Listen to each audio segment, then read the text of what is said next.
Hello students, इस video lecture में हम देखने वाले एनसीईआरटी का न्यूमेरिकल नंबर 1.9। ये जो पूरा न्यूमेरिकल है वो इलेक्ट्रिक फील्ड से रिलेटेड है और इलेक्ट्रिक फील्ड के वेक्टर फॉर्म का हम यहाँ पे यूज करने वाले हैं। एनसीईआरटी की टेक्स्ट बुक के अंदर अलग तरीके से थोड़ा बहुत किया हुआ हो सकता है।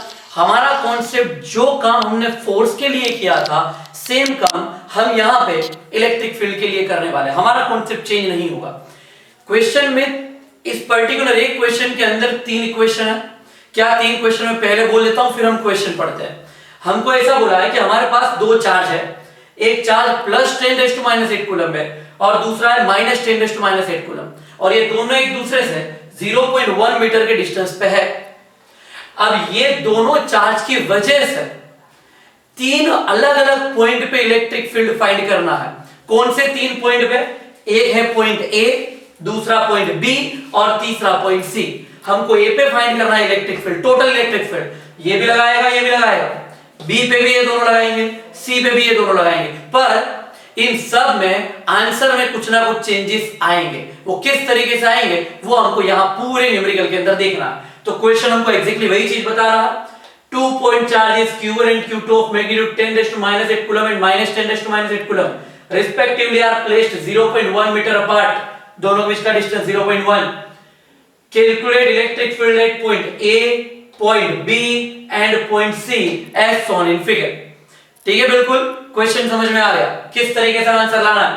सॉल्यूशन 4 पॉइंट है। पॉइंट ए के लिए हम देखने जा रहे हैं, मतलब इस पॉइंट के लिए तो ये पॉइंट ए की पर्टिकुलर फिगर ड्रॉ कर लेते हैं एक बार, ताकि बाकी सारी चीजें बीच में ना आए। तो किस तरीके से ये हो जाएगा जरा समझते हैं। यहां पे मैंने ड्रॉ कर लिया पॉइंट ए के लिए, यहां से ये जो डिस्टेंस हुआ ये हुआ +10⁻⁸ कूलम, ये हुआ -10⁻⁸ कूलम और इस जगह पे बीचों बीच इस जगह पे हमें electric field total electric field find करना है कि यहां पे कितना इलेक्ट्रिक फील्ड होगा। तो देखते हैं हम कितना इलेक्ट्रिक फील्ड हो सकता है। जरा देखो, ये +10⁻⁸ कूलम है। अच्छा, ये वाला है चार्ज 1 और ये वाला है चार्ज 2। इसकी वजह से हमने लास्ट वीडियो लेक्चर में देखा कि जो इलेक्ट्रिक फील्ड है उसकी डायरेक्शन कहां से कहां की होती है, पॉजिटिव से नेगेटिव। या फिर दूसरे शब्द में बोले तो हमने ये देखा कि इलेक्ट्रिक फील्ड पॉजिटिव चार्ज में से बाहर निकलता है और नेगेटिव के अंदर एंटर होता है। पॉजिटिव में से बाहर निकलना, कहां से? ये पॉजिटिव है, यहां से इलेक्ट्रिक चार्ज बाहर निकल रहा है, यहां हर जगह निकल रहा है। पर मुझे किस जगह फाइंड करना है भाई? मुझे तो इस जगह फाइंड करना है। क्यों? क्योंकि ये वाला है अपना पॉइंट ए, ये है पॉइंट है। मुझे इस जगह पे इलेक्ट्रिक फील्ड कितना है वो फाइंड करना है। एक्चुअली इसके अंदर से हर जगह इलेक्ट्रिक फील्ड निकल रहा है 360 डिग्री पे, पर मुझे उसमें से सिर्फ इस जगह पे फाइंड करना है। इसकी वजह से इस जगह पे जो इलेक्ट्रिक फील्ड होगा वो क्या लेफ्ट होगा या राइट होगा? राइट होगा। क्यों? क्योंकि इसके अंदर से इलेक्ट्रिक फील्ड बाहर निकला है, ये बाहर, तो बाहर निकला है, मतलब इसकी वजह से इसके ऊपर जो इलेक्ट्रिक फील्ड होगा वो इस डायरेक्शन में होगा। मतलब मैं उस इलेक्ट्रिक फील्ड को ऐसे शो करूंगा, इस तरफ। समझ में आई बात? इस तरफ शो करूंगा। इसको मैं बोल दूंगा, क्या बोल दूंगा इसको? E1। पहले वाले की वजह से लगने वाला इलेक्ट्रिक फील्ड डायरेक्शन के साथ बता दिया। ठीक है, ये वाला लग गया E1। उसी तरीके से जब इसकी वजह से इस पॉइंट के ऊपर लगने वाला इलेक्ट्रिक फील्ड में फाइंड कर रहा हूं, तो चलो बताओ, ये माइनस चार्ज है, नेगेटिव, -10⁻⁸ कूलम, माइनस आ गया आगे, नेगेटिव चार्ज। इसके अंदर इलेक्ट्रिक फील्ड जाएगा, वो यहां से भी अंदर जाएगा, यहां से भी अंदर जाएगा, यहां से भी अंदर जाएगा और यहां से भी अंदर ही जाएगा। इसका मतलब ये हुआ कि मुझे जब यहां इलेक्ट्रिक फील्ड देखना है तो यहां से भी वो इलेक्ट्रिक फील्ड उसी डायरेक्शन में जाएगा, यहीं पे जाएगा और इसको मैंने बोल दिया E2, इसको मैंने बोल दिया E2। पता चल रहा है क्या है एग्जैक्टली क्या बात बनी? फिर से ये पॉइंट को तो मैंने बोला था, ये है पॉइंट अपना A, ये है अपना पॉइंट A।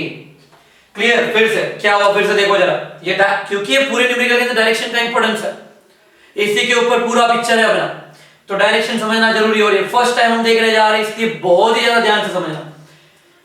+10⁻⁸ कूलम, मतलब ये पॉजिटिव चार्ज है, ये नेगेटिव चार्ज है। पॉजिटिव चार्ज में से इलेक्ट्रिक फील्ड लाइंस बाहर निकलती है, इसका मतलब क्या हुआ? यहां ऊपर की तरफ, यहां इस तरफ, यहां इस तरफ और यहां इस तरफ मुझे फाइंड करना है इस पॉइंट पे, इस पॉइंट पे इसकी वजह से डायरेक्शन कहां है, तो इस तरफ।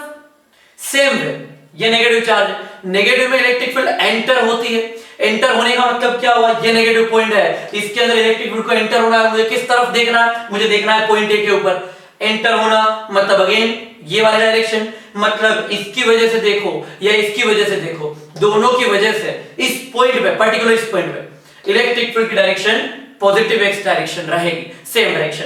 और टोटल इलेक्ट्रिक फील्ड इन दोनों के समेशन जितना इलेक्ट्रिक फील्ड लगेगा, मतलब हम अगर इसका आंसर लाना चाहे तो electric field E is equal to क्या लिखेंगे हम, vector E1 plus vector E2, vector E1 plus vector E2 इन दोनों का समेशन वो टोटल E हो जाएगा कौन से पॉइंट पे, A पे, मतलब मैं यहां पे लिखूंगा इसको EA, करेक्ट। उसके बाद क्या बात बनती है देखो, is equal to E1 plus E2, E1 plus E2। मैं एक काम करता हूं, दोनों की डायरेक्शन को लिख देता हूं, दोनों की डायरेक्शन को लिख देता हूं, जरा देखो E1 मतलब मैं लिखूंगा E1I, पॉजिटिव एक्स में है तो I, उसी के साथ प्लस क्या हो गया ये E2I, ये भी ये E1I और ये हो गया E2I। E1 E2 के ऊपर से हमने डायरेक्शन हटा दी और उसको यूनिट वेक्टर को दे दी, क्योंकि हमको डायरेक्शन एग्जैक्टली पता है कि वो पॉजिटिव एक्स में जा रहा है, तो हमने डायरेक्शन I कैप को दे दी। फिर क्या हो रहा है, तो EA इज इक्वल टू, देखो टेक्स्ट बुक के अंदर पूरा न्यूमेरिकल डायरेक्शन से नहीं किया हुआ है, ठीक है, वो लोग डायरेक्ट कर रहे हैं, हमको डायरेक्शन को फॉलो करना ही है, उसी तरीके से हम करेंगे, क्योंकि पहले से जब कूलम्ब लॉ के फोर्स की बात कर रहे थे उस टाइम पे भी हम डायरेक्शन को कंसीडर कर रहे थे, इसी तरीके से सेम वे से हम न्यूमेरिकल सॉल्व करेंगे। अब ये is equal to E1 plus E2, E1 मतलब पहले की वजह से इलेक्ट्रिक फील्ड का फॉर्मूला क्या था, Q/R²। तो यहां मैं क्या करूंगा, E1 मतलब पहले की वजह से इस पॉइंट पे, भाई पहले की वजह से इस पॉइंट पे मतलब क्या, K पहले लिखता हूं K Q1 divide bye R1², कौन सी डायरेक्शन है I, यहां भी K Q2 divide bye R2², और ये भी कौन सी डायरेक्शन है, ये भी है I, ठीक है, दोनों डायरेक्शन सेम है, I और I मैंने लिख दिया। फिर EA is equal to K की वैल्यू पता है हमको कितनी है, K की वैल्यू कितनी है 9 into 10⁹ जितनी, K की वैल्यू है 9 into 10⁹ जितनी, इनटू Q1 की वैल्यू, Q1 मैग्नीट्यूड, अब हम मैग्नीट्यूड देख रहे हैं, देखो डायरेक्शन खत्म हो चुकी है, अब सिर्फ मैग्नीट्यूड से मतलब है, कौन माइनस है कौन प्लस है इससे कोई फर्क नहीं पड़ता, कि वो सारी की सारी चीजें डायरेक्शन में खत्म हो गई। यहां ये माइनस था, इसी की वजह से E2 इस तरफ आया, तो अब वापस माइनस को देखना नहीं है, बराबर, ये चीज ध्यान रखना। तो क्या हो गया 9 into 10⁹ into Q1 मतलब पहले का चार्ज कितना 10⁻⁸ डिवाइड बाय R1 का स्क्वायर, मतलब पहले वाले चार्ज से A पॉइंट तक का डिस्टेंस, कितना डिस्टेंस होगा भाई, पहले वाले चार्ज से पॉइंट A तक का डिस्टेंस अगर मुझे देखना है तो मैं देखो पॉइंट A तक मतलब यहां तक का, यहां से यहां तक का डिस्टेंस कितना होगा पता है हमको, ये पूरा अगर 0.1 है तो यह आधा और यह आधा कितना हुआ 0.05, ये हुआ 0.05 और ये भी हो गया 0.05, ये दोनों डिस्टेंस तो हुआ सेम 0.05, तो डिवाइड बाय 0.05 का स्क्वायर I प्लस K की वैल्यू 9 into 10⁹ इंटू दूसरे वाले चार्ज का भी मैग्नीट्यूड 10 कितना है -8 10⁻⁸ डिवाइड बाय उससे यहां तक का डिस्टेंस भी कितना होगा 0.05 का स्क्वायर, 0.05 का स्क्वायर, और यहां भी क्या आएगा I कैप, यहां भी आ गया I कैप, समझ गए यहां तक की बात। इसके बाद क्या कंडीशन बन रही है जरा देखो, इसके बाद क्या कंडीशन बन रही है, तो EA इज इक्वल टू ये वाली वैल्यू और ये वाली वैल्यू एग्जैक्ट सेम है, तो दोनों को अलग अलग सोल्व करने की जगह पे इन दोनों का डायरेक्ट समेशन करो तो ये क्या बन गया 2 into 9 into 10⁻⁹ into 10⁻⁸ into 10⁻⁸, ये सब सेम है, डिवाइड बाय 0.05 होल स्क्वायर, क्या आ गया यहां पे I कैप, समझ में आ गई बात। ये दो बार इसका समेशन हुआ तो क्या कर दिया 2 से मल्टीप्लाई कर दिया और पूरा आंसर ले आए, जब पूरा आंसर हम लाए तो आंसर क्या मिल रहा है चेक कर लेते हैं, तो EA is equal to calculate करना पड़ेगा हमको इसको 2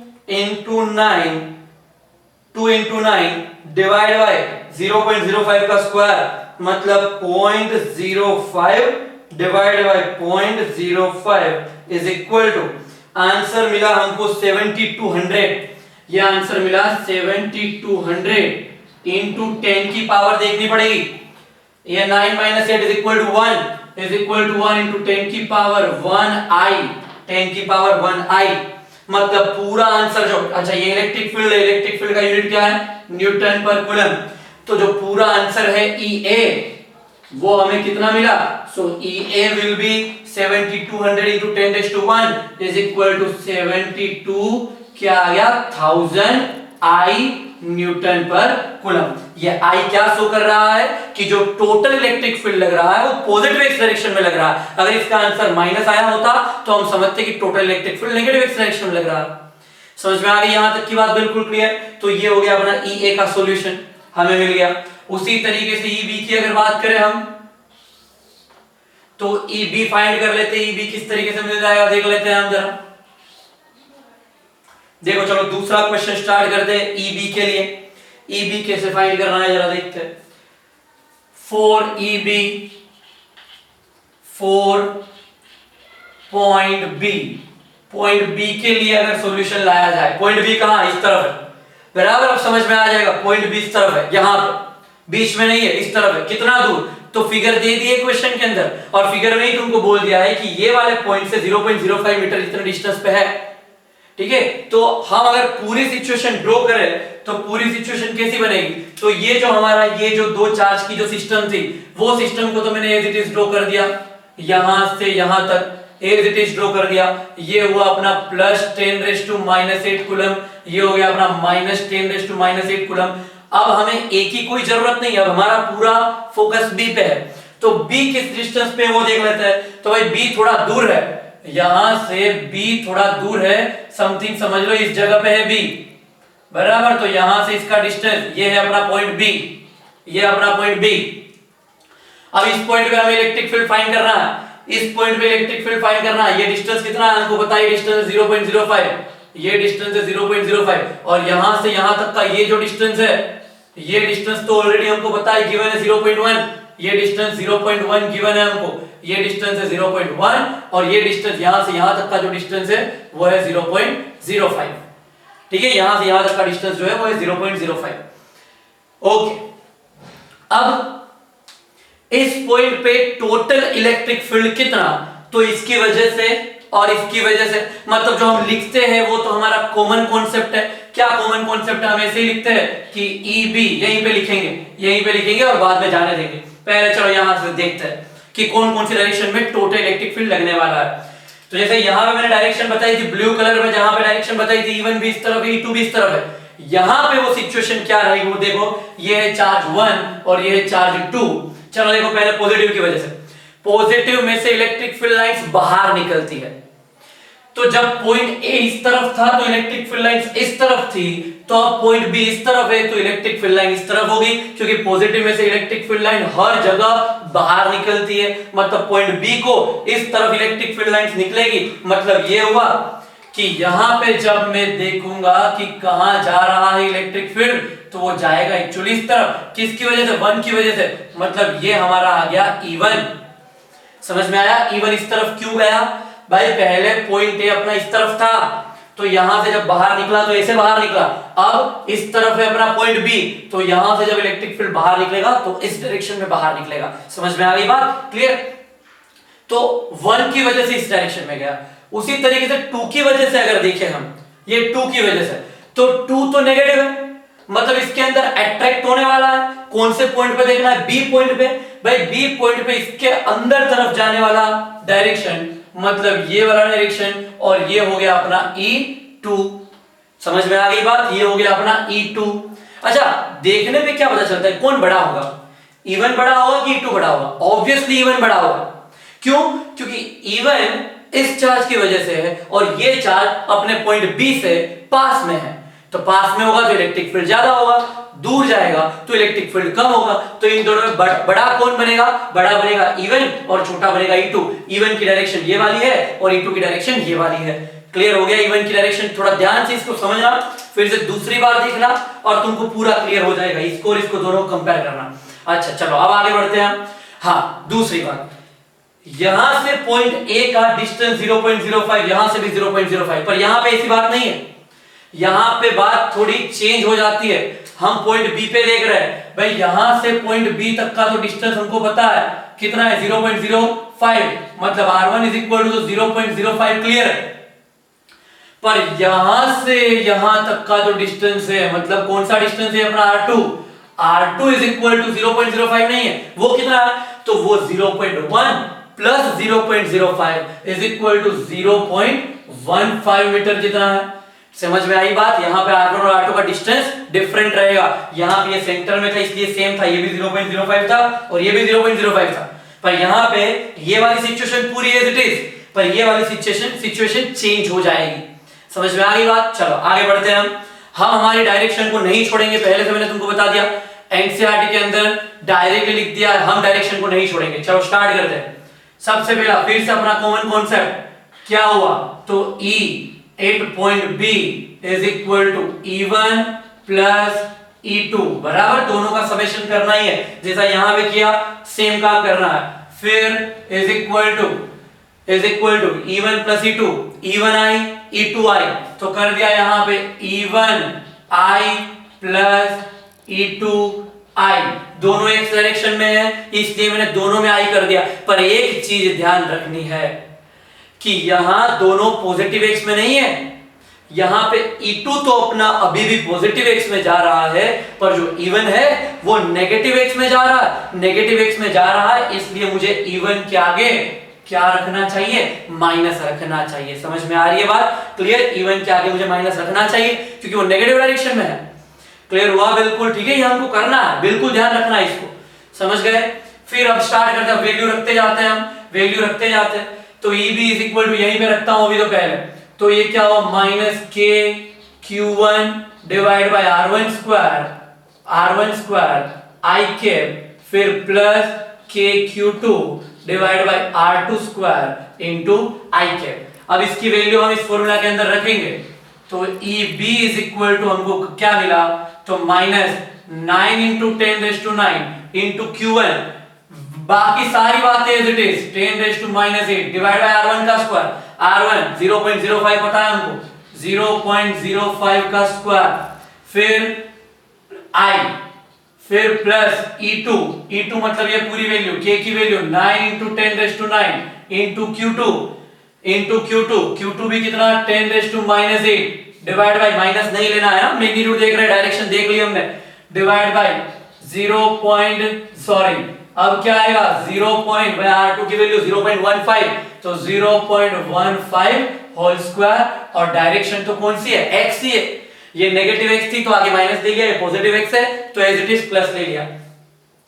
तो EB इज इक्वल टू क्या बनेगा, आंसर ले आते भाई, यहां क्या आंसर आएगा देख लेते हैं, क्या हुआ ये 9 divide by 0.05 divide by 0.05 is equal to 3600। भाई इससे हाफ होना था, ये 2 इंटू यही वैल्यू थी बराबर, तो इससे हाफ होना था, तो ये आ गया 3600, पर कैसा आगे माइनस 3600 इंटू 10⁻⁻⁹ प्लस ये कितना हो रहा है, तो इसको चेक कर लेते हैं, 9 divide by 0.15 divide by 0.15 is equal to, ये आया 400 इंटू यहां भी 10⁻⁻⁰ तो ये EB इज इक्वल टू हमको मिल गया, क्या मिला, तो माइनस 36,000 पावर 1 ले ली I प्लस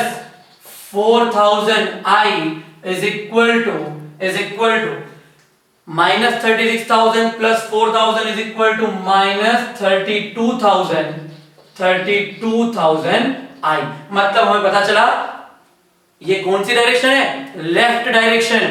क्लियर हुआ कि नहीं, ये कौन सी डायरेक्शन हुई, लेफ्ट डायरेक्शन हुई। समझ में आया, ये कौन सी डायरेक्शन में था, ये राइट डायरेक्शन में था, ये राइट डायरेक्शन थी क्योंकि दोनों के दोनों इस तरफ थे, यहाँ एक इस तरफ था एक इस तरफ था, बड़ा कौन था पहले ही मैंने बता दिया था, बड़ा कौन बनने वाला था ये 1, और 1 की डायरेक्शन नेगेटिव है, इसके पूरी की पूरी डायरेक्शन जो पूरा आंसर आया वो लेफ्ट डायरेक्शन में आया। समझ में आ गई यहां तक की बात? तो ये हो गया अपना पॉइंट बी पे इलेक्ट्रिक फील्ड कितना होगा उसका आंसर। अब इसी तरीके से 4 पॉइंट सी, भाई पॉइंट सी पे देखते हैं। पॉइंट सी पे इलेक्ट्रिक फील्ड कितना होगा? पॉइंट सी इस तरफ है, पॉइंट सी को थोड़ा ध्यान से समझना है, जरा फिगर को ध्यान से समझना तो पूरा क्वेश्चन इजीली आ जाएगा। देखो चलो यहां से यहां तक फिर से मैंने कर दिया, ये हुआ 10⁻⁸ कूलम, ये -10⁻⁸ कूलम, -8 कूलम, ये है चार्ज 1, ये है चार्ज 2, और पॉइंट सी हमारा इस जगह पे है।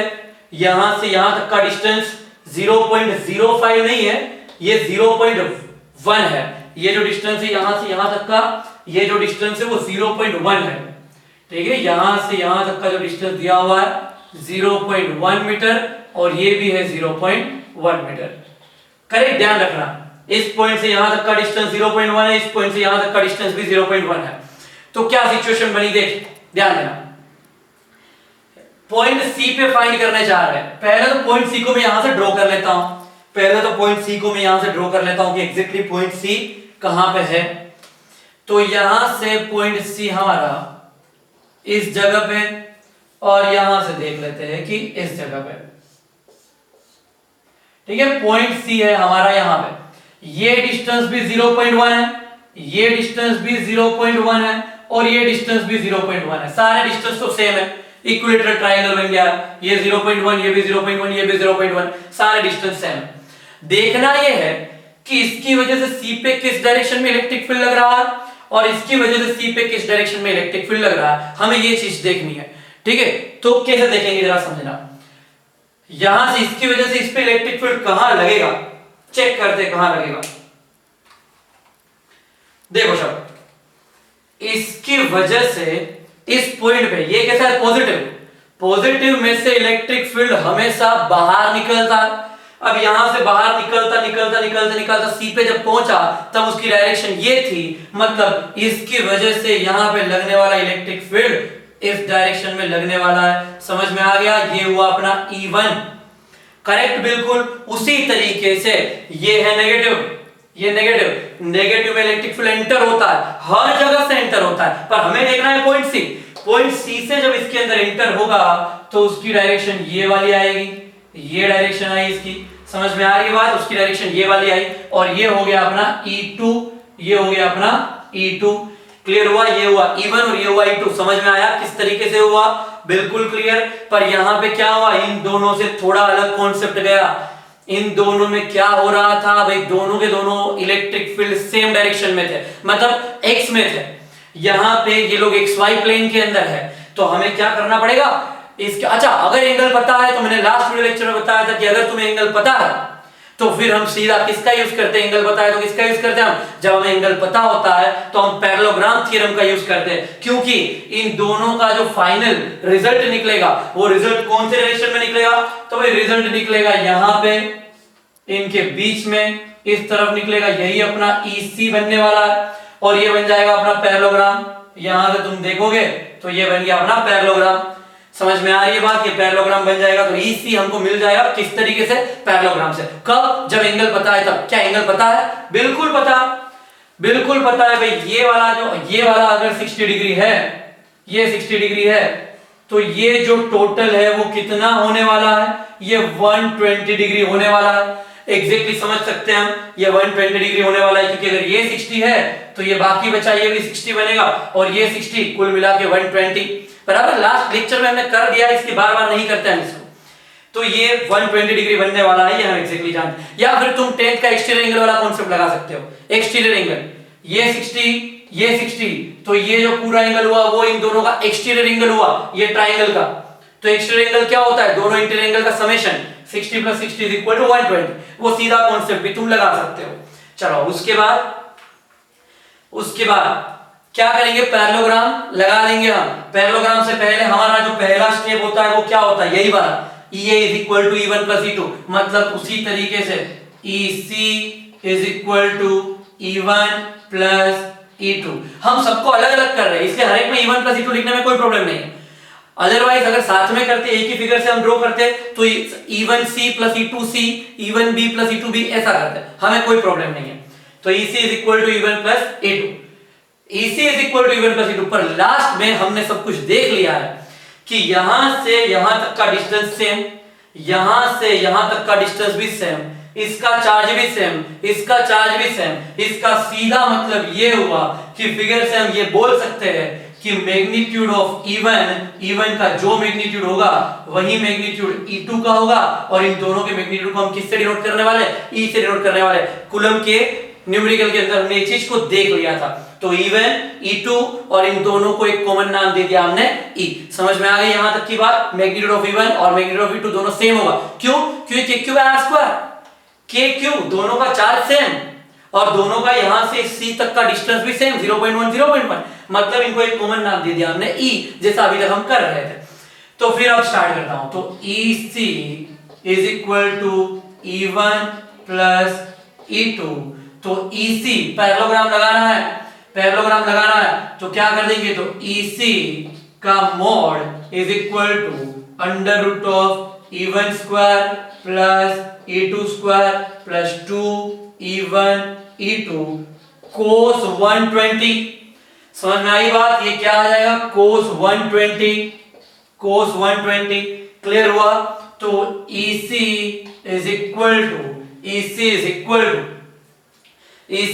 टू क्या बात बन जाएगी, EC is equal to under root of, भाई सबका मैग्नीट्यूड सेम है, सबका मैग्नीट्यूड E जितना है, मतलब क्या हो गया, E square plus 2E cos 120 कितना होगा, -1 हाफ। समझ में ना आए तो कूलम्ब्स लॉ का न्यूमेरिकल देख लेना, हमने पूरा सॉल्यूशन किया है।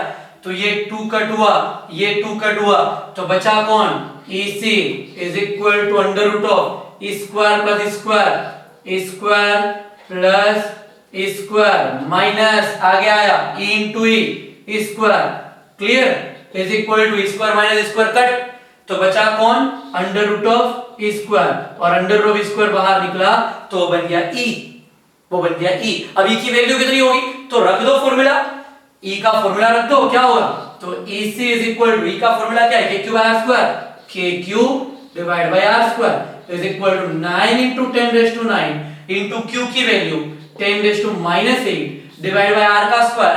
R मतलब अपना जो भी पॉइंट समझो उससे C तक का डिस्टेंस, वो कितना है, 0.1 whole square is equal to कितना आ जाएगा, 9 divide by 0.1 divide by 0.1, direct भी कर सकते हैं। आंसर आ गया ये 900 into 10 to the power 9 minus 1 is equal 9 minus 8 is equal to 1. 900 into 10 raised to 1 is equal to 9000 Newton पर कूलम। ये हमें वैल्यू मिल गई EC की, और EC की डायरेक्शन कौन सी, तो EC की डायरेक्शन आ गई पॉजिटिव x, मतलब यहां पे हम लिख देंगे I या फिर लिख देंगे टुवर्ड्स लेफ्ट, टुवर्ड्स राइट। समझ में आ गई, पूरा न्यूमेरिकल समझ में आ गया। क्या है, 3 पार्ट में इसको कन्वर्ट करके ही सोल्व करना तो इजीली सोल्व हो जाएगा। 4.A, 4.B और 4.C ये तुमको देखना है। Clear? All the best, good bye.